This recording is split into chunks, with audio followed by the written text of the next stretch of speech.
So I was talking to my little sister on the phone the other day. She's my middle sister. I'm the oldest of four. And Carrie and I were talking, and she was really lamenting about the last couple of years that she has had in her life. Her husband was a physician in a clinic and at the hospital during COVID. And she talked about that weight and that terrible pressure and how nothing really had clear answers. And it was just hard. It was just really, really hard. And they're in a small community. And so they saw people get affected, people that they know. Eventually, after COVID, they decided to go ahead and leave the corporate healthcare system and start their own clinic and their own practice. And so in doing that, they have leveraged so much of what they own to be able to do this. So now they are small business owners and healers, and they have 3 little kids at home. And so when Carrie and I were talking, she was just like, oh my gosh, Ange, it's just been too much. It's just been too much for too long. It's too much. She goes, now, we love having the clinic, but we hustle and we work in the clinic all day only to come home and hustle and work with the kids all evening. And then as soon as they tuck in, then we're working on stuff for the clinic again. She goes, it is all too much. We have everything wrapped up into these bubbles, and it doesn't seem like there's a space to breathe. She said, there's no margin. There's no breathing room in my life.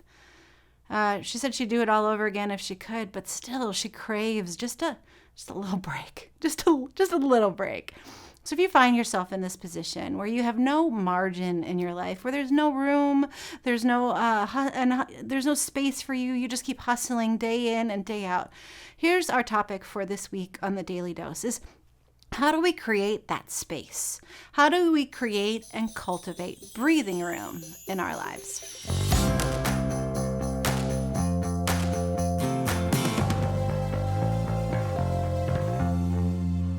So if you ask anyone how they're doing these days, it used to be that they'd say like, oh, I'm doing fine. But now almost everybody says, I'm busy. Now, it doesn't seem to even matter if they have kids or they don't have kids, if they're married or they're single, if they're working or they're retired. It seems to be the sort of general answer.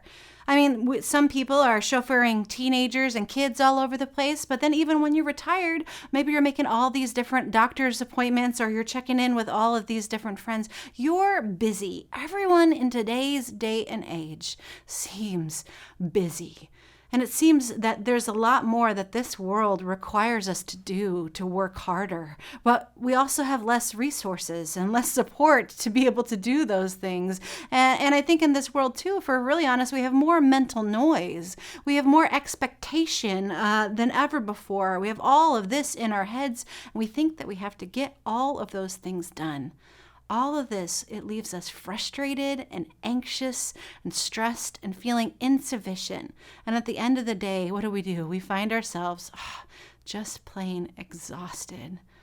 I was at a women's conference a couple of years ago, and the title of the women's conference was A Miracle in the Mess. And I thought that sounded like such a great title. And I went, and the keynote started to speak, and I really respect her journey. But I looked at the hundreds of women gathered there at this conference, women from all ages, women that did all kinds of things in order to tend to their own self-care and their own self-worth.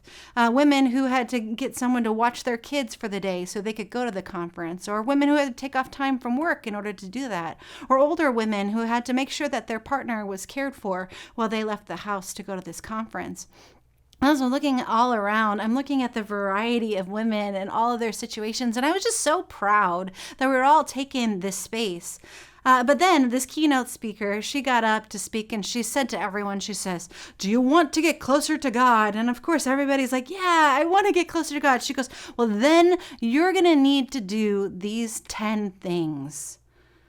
And I watched as every woman in that place opened up her purse and pulled out that notebook that we keep. She took out the pen, and then we started writing down all of these 10 things that this keynote person suggested. Things like reading a psalm at 5 a.m. before your workout, or to take a 10-minute prayer walk and pray for each and every one of your neighbors every day, or to make pies for the homeless and stuff. And here's the thing, I respect all of those things. And if that was her spiritual practice, I completely honor, applaud, and celebrate her. But when I looked at this group of women, when I looked at them all hustling and writing down their lists, And I watched their shoulders just sort of slump down at the thought of adding even one more thing. You see, I think there's a lot of expectation in our society, and it's no wonder we're worn out. It's no wonder we're tired and stretched thin. It's no wonder to me at the end of it that we are the most medicated, in debt, overweight, anxious, depressed society in all of human history. Studies show that people in our country, we're living longer, but we're living sicker. It might get 80, 90, 100 years out of this life, but we're not living healthier lives. The stress that we all live under, it causes heart disease and cancer and anxiety and addictions, which all stem from this stress, stems from the space that we don't actually have enough time, energy, finances, relational capacity to do the things that we think that this world requires of us. The truth is, friends, this isn't the life that God wants for us at all. Instead, God wants for us breathing room. God wants margin in our lives. God wants space in our lives for us to just be. Now, margin is the amount available beyond what is necessary. The amount available beyond what is necessary. The amount of what's going on decreases as your stress increases. So if you have this much margin, as soon as you push it this way, you're going to find yourself in more and more stress. Now, this is true about our time or about our finances or about our relationships.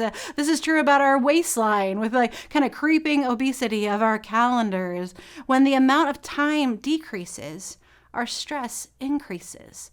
When the amount of money that we have as a cushion decreases, the amount of stress increases. When the amount of time that we actually get to spend with our people that we care about, our family and our best friends and our loved ones, when that decreases, our stress increases.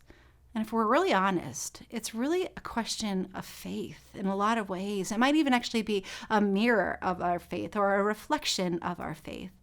You see, we live in this meritocracy culture that has convinced us that it's our job to hustle, earn, and strive. And it's almost even convinced us that in the church, we're supposed to hustle, earn, and strive as well. I looked up a statistic the other day that says the self-help industry has, get this, tripled in the past just 10 years. The self-help industry has tripled. And I think a lot of those are coming from church voices, from Christian voices, trying to do what the women at the conference do. Say, you have to do these 10 things. We want you to be a better Christian. But I think what actually happens, I think we're missing it. I think we're missing it, and it makes me really, really sad. I think we're trying to solve a problem in our existence with the wrong solution. You see, I think that when Jesus says, "Come to me, all you who are weary and burdened, and I will give you rest," I think when Jesus said that, I think he meant it.